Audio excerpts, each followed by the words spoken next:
n'ayez pas peur et prenez votre envol vers la liberté et la lumière. Bonjour à toutes et à tous. Vidocq salue tous les lucides, libérés des conditionnements. Un philosophe a dit, il y a ceux qui savent, ceux qui sont susceptibles de savoir en menant leur combat, et ceux représentant le reste. Que cela plaise ou non, c'est un fait. L'histoire de l'humanité le prouve. Comme l'a dit ce même philosophe, l'être humain ne bouge pas tant que rien ne l'y oblige. D'où l'incurable égoïsme et les visées à court terme. Petit mouchon, dormez bien, car à l'ère de l'information, l'ignorance est un choix. Mais avant d'entamer ce post-it, l'introduction habituelle s'impose. Ami, entends-tu le vol noir des corbeaux sur nos plaines? Ami, entends-tu les cris sourds du pays qu'on enchaîne? Alors, on va parler aujourd'hui de toutes ces ratés médiatiques, en fait, de la propagande. Tout ça avait été prévu par George Orwell dans 1984. Les gens s'en rendent pas compte. Ils sont complètement obnubilés par la propagande médiatique. Alors, dans le livre de George Orwell, il y avait ce qu'on appelle le ministère de la vérité. Le ministère de la vérité était là pour constamment réécrire l'histoire. Et chaque fois qu'il y avait des informations contradictoires, on écartait les informations contradictoires et on réécrivait une histoire positive, facile à digérer par la population, qui était en accord avec la trame narrative officielle. Alors, c'est exactement ce qu'on est en train de voir présentement avec les médias. Ils vous ont dit que les laboratoires biologiques, c'était des fake news. Hein? Il y a même un article des décrypteurs de Radio-Canada qui est sorti la semaine dernière, le surlendemain de mon web journal sur les laboratoires biochimiques en Ukraine, où est-ce qu'ils disent c'est de la désinformation russe. Et là, il y en a d'autres journalistes dans la presse qui reprennent ça, là, c'est de la désinformation russe sans avoir été vérifié si c'était vrai ou non. Comprenez, c'est qu'on est rendu là avec les médias. Ils ne vont plus faire de vérification. Ils vont coller l'étiquette immédiatement. Ils vont coller l'étiquette désinformation sans avoir fait aucune vérification. Ça, c'est pas du journalisme, ça. Ils collent immédiatement. Leur fonction est de coller des étiquettes et de discréditer toute information contradictoire à la trame narrative officielle, comme dans 1984, le ministère de la vérité. Chrystia Freeland, rappelez-vous aussi, qui disait que cette histoire de son grand-père, c'était son grand-père collabo-nazi, c'était de la désinformation russe. Finalement, à force de gratter, on s'est rendu compte que c'était vrai. Il y a cette histoire du laptop de Hunter Biden. Durant la campagne électorale de 2020, la campagne présidentielle de 2020, qu'est-ce qui s'est passé? Du quand Trump a sorti cette histoire du laptop de Hunter Biden, et ça a été confirmé par des partenaires d'affaires de Hunter Biden. C'était un scandale incroyable. Ces courriels-là, cet ordinateur-là, c'était la preuve du trafic d'influence de la famille Biden. Et Trump l'avait dit, la famille Biden est une famille criminelle. Il l'avait dit devant les médias sans aucune honte. Et les médias avaient tout de suite couvert. On était à quelques semaines de l'élection et ça avait été non. Tout ça, c'est de la désinformation russe. Encore une fois, tu sais, les Russes ont le dos. Voilà. Donc, juste pour vous remettre dans l'ambiance, à quelques semaines de l'élection présidentielle de 2020, paf! Le laptop d'Hunter Biden arrive sur la scène, ça fait une onde de choc, mais c'est pas juste qu'il y avait du trafic d'influence dans les courriels sur ce laptop-là. Il y avait une partie des rétrocommissions que son fils obtenait qui allait directement au père, là, un 10% for the big guy qu'on trouvait dans les courriels.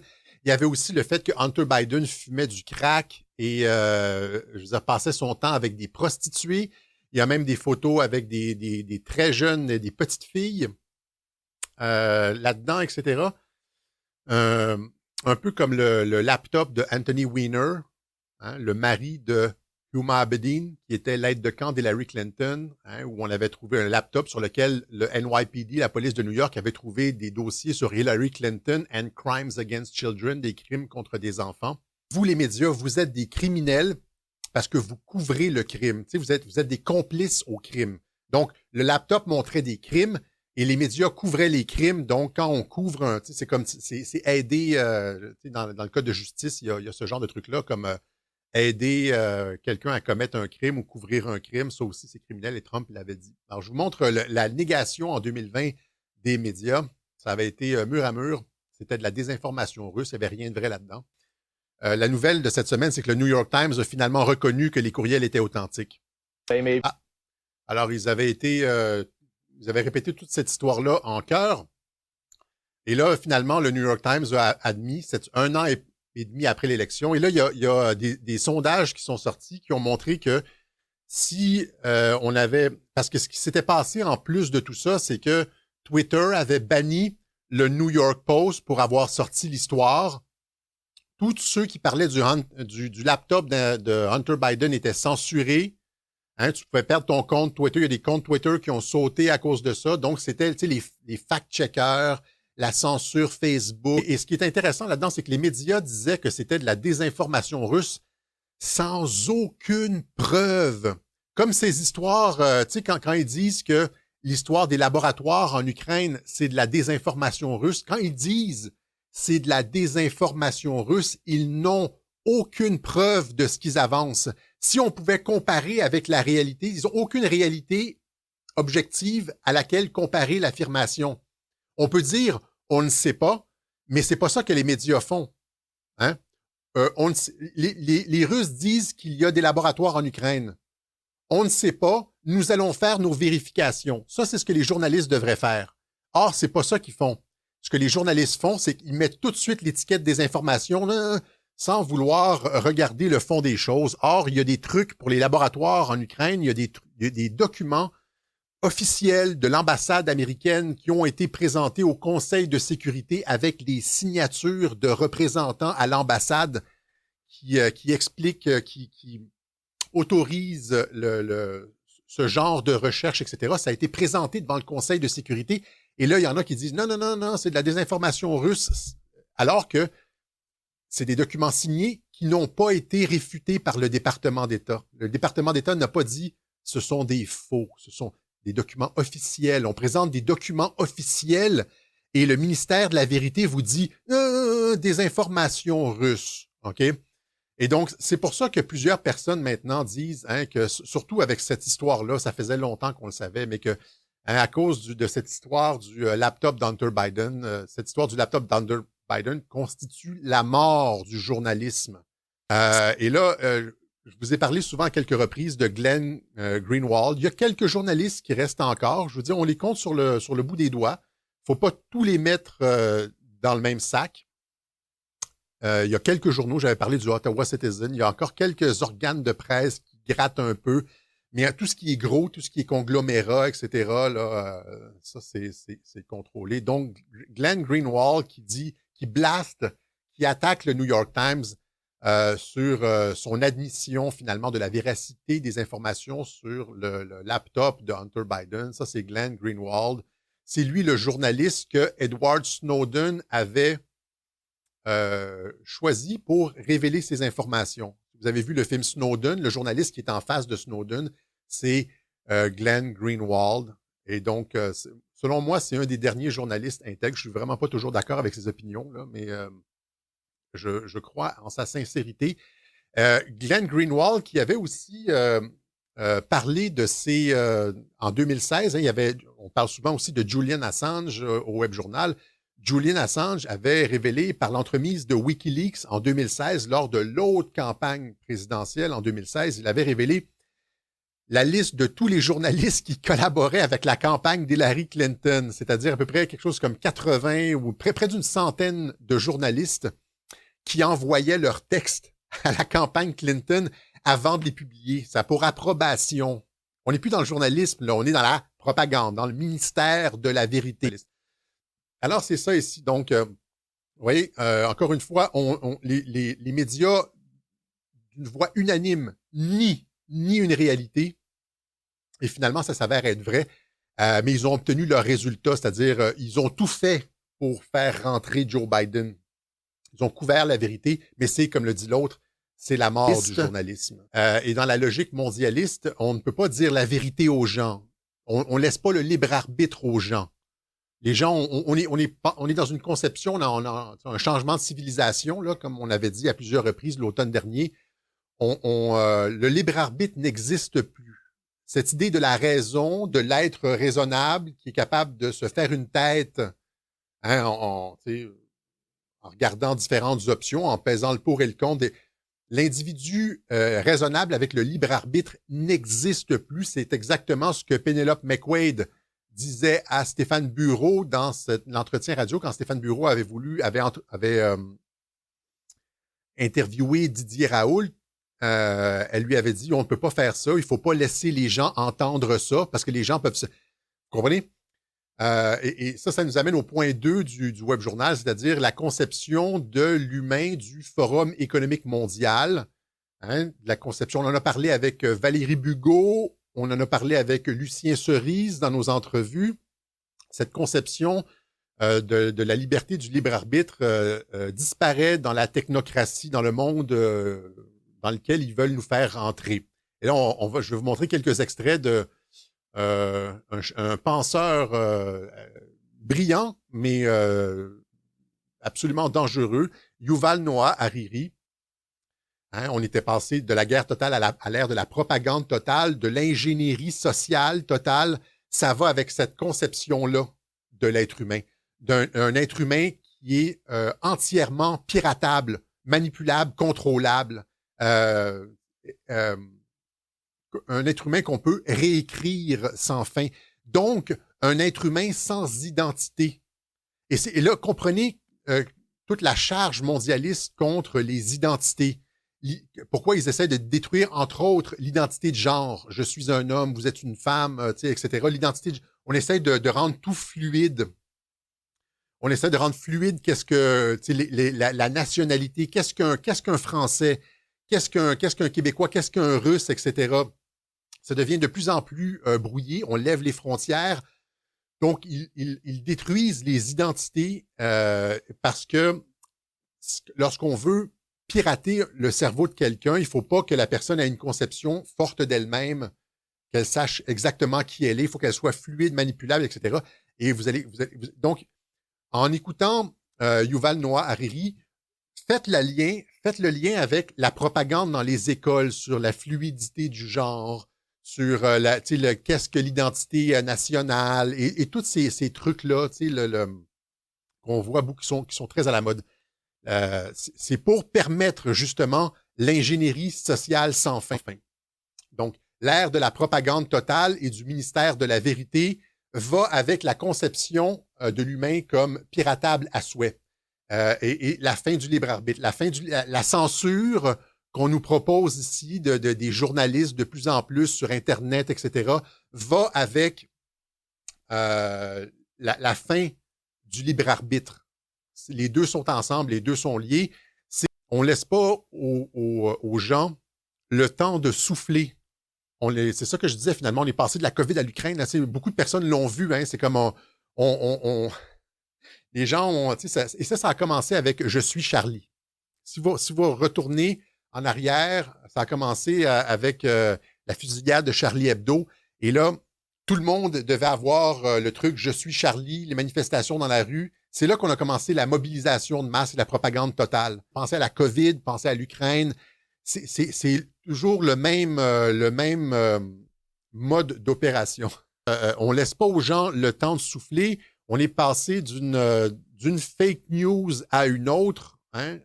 Et ça, on trouve ça aussi dans le livre de Lucien Cerise, Gouverné par le chaos, qu'on prévoit instaurer un revenu universel en échange de suppression des libertés individuelles. On n'a pas vu ça. On n'a pas vu ça cette année. Hein?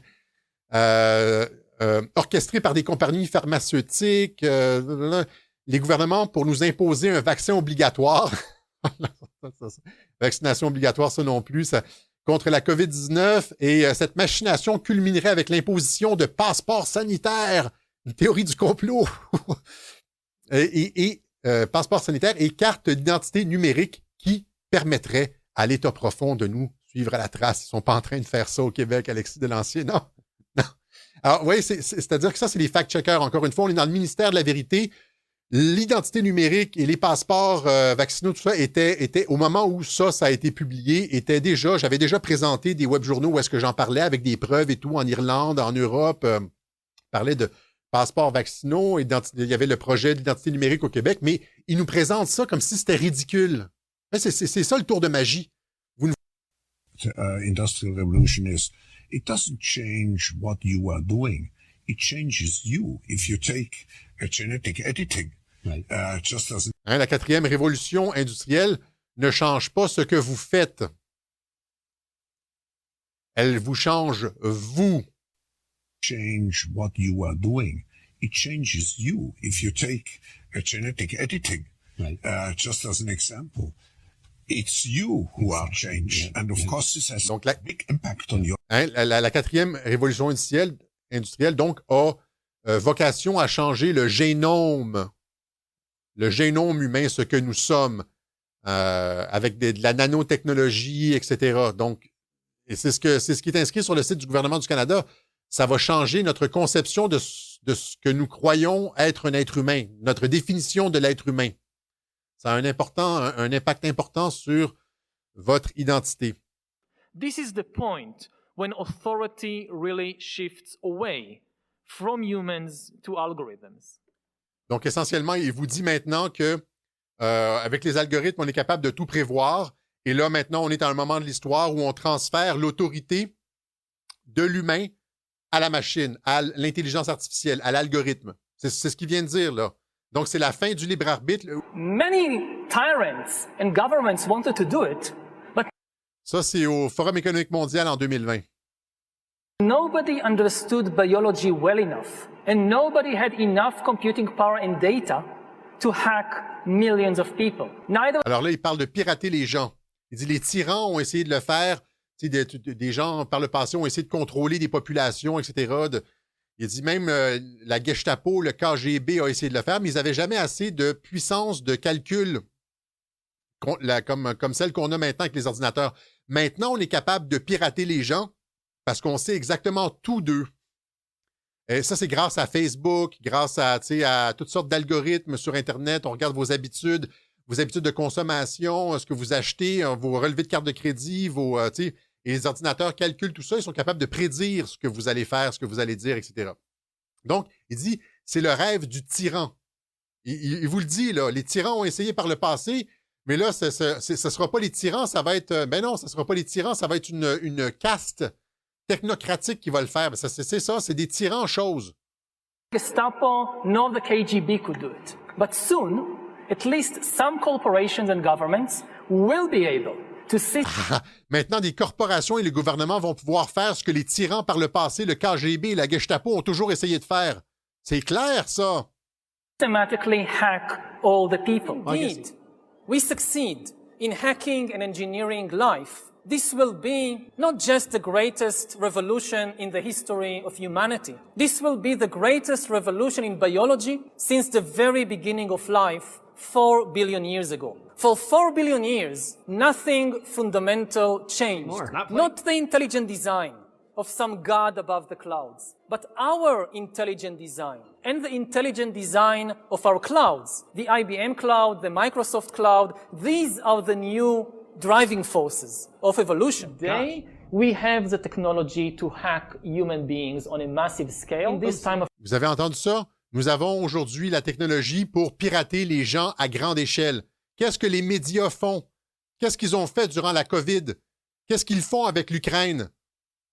Vous l'avez ici exactement.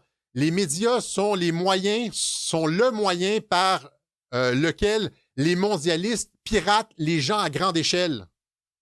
Crisis, you have to follow science. It's often said that you should never allow a good crisis. Vous avez l'admission, le gouvernement du Canada qui est à bord du Grand Reset. Et comment on fait ça? On pirate les gens. Comment on pirate les gens? C'est en contrôlant la façon dont ils pensent. Comment on contrôle la façon dont les gens pensent avec les journaux, les médias, etc. Ça a commencé avec « Je suis Charlie ». Et puis, on est rentré dans l'ère de la propagande totale et de l'ingénierie sociale totale. Ça fonctionne quand ça se passe dans le noir. Mais là, est-ce que Yuval Noah Harari avait prévu la rétroaction du public qui, sachant qu'on essaye de le manipuler, sort de la matrice? C'est ça la question, là. Est-il nécessaire de le dire? Mais surtout, il ne faut pas en rester là.